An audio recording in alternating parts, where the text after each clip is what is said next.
Lee Kuan Yew is dead, finally. Why hasn't anyone said, fuck yeah, the guy is dead? Lee Kuan Yew was a horrible person. Because everyone is scared. Everyone is afraid that if they say something like that, they might get into trouble, which, give Lee Kuan Yew credit, that was primarily the impact of his legacy. But I'm not afraid.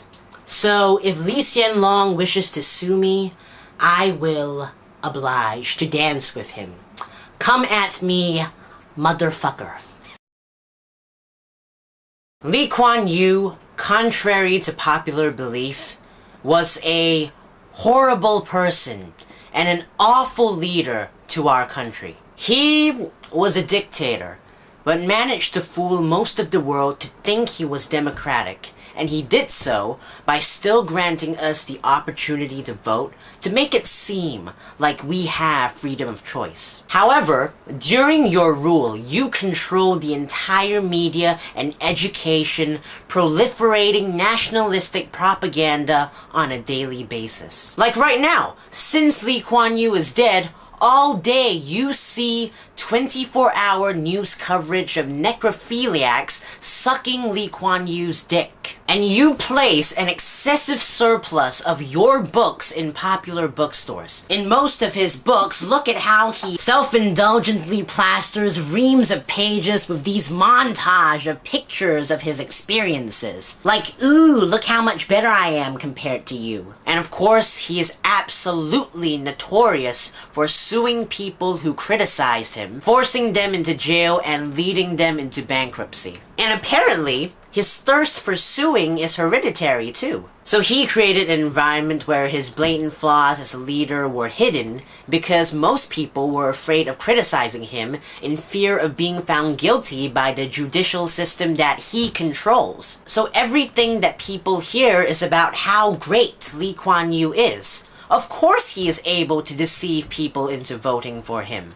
Despite our voting rights, he is undoubtedly totalitarian. Now, seeing what Lee Kuan Yew has done, I'm sure many individuals who have done similar things comes to mind, but I'm going to compare him to someone that people haven't really mentioned before.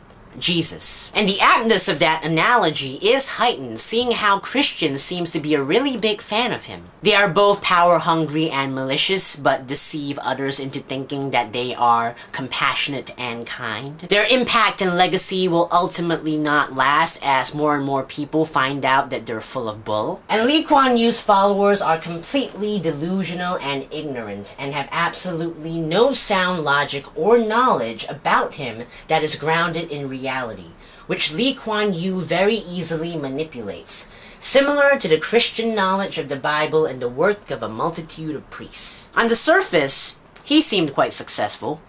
He turned Singapore from a small seaport into a bustling metropolis, rife with skyscrapers and its own casino. World leaders seemed to like him, most notably Margaret Thatcher, and many foreigners and millionaires wished to invest in Singapore. But you look deeper, and you find out what the true nature of Lee Kuan Yew's Singapore is. I'm sure most of your parents have told you how luxurious Singapore is, and how if you go to another country it would be much harder and much more expensive. But all you have to do is do a Google search, look at our country's statistics, and you will find out how fucking delusional and ignorant and stupid your parents are. Most people in Singapore are struggling to make ends meet, and it is reported that Singaporeans work the longest hours in the world. We are one of the richest countries in the world, but we have one of the highest income inequalities, highest poverty rates, and our government spends one of the lowest on healthcare and social security. The money spent on the public is so low, it's more representative of a third world country. And yet the amount of taxes is one of the highest in first world countries. And political leaders in Singapore earns more than quadruple the amount earned by political leaders in the United States. They are acquiring so much money. Why aren't they spending it on the people? What are they actually spending it on?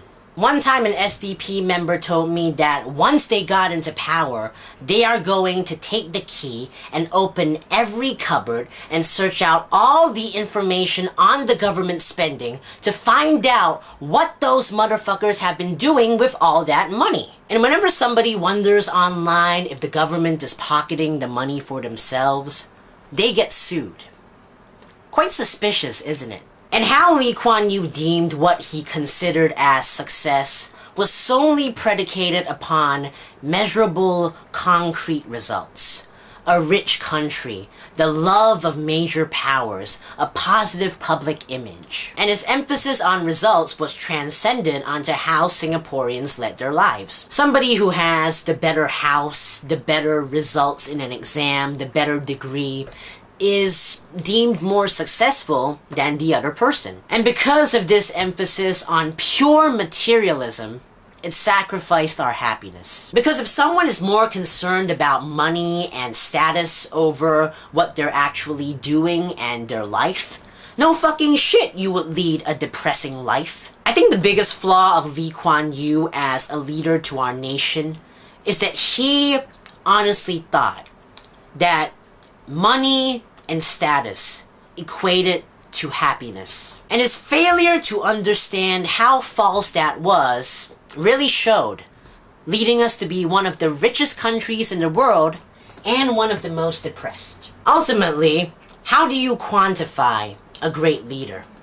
It is by how he creates a place where people are able to live happily and prosper based on their own unique attributes. And he hasn't. So no matter how rich the country he made is, or how many world leader dick he sucked, it doesn't mean a thing. His death was great for him too, seeing how he was struggling with an illness for several years and even declared that he wished he was dead. He should have asked his son to pull the plug or committed suicide by himself. But he didn't.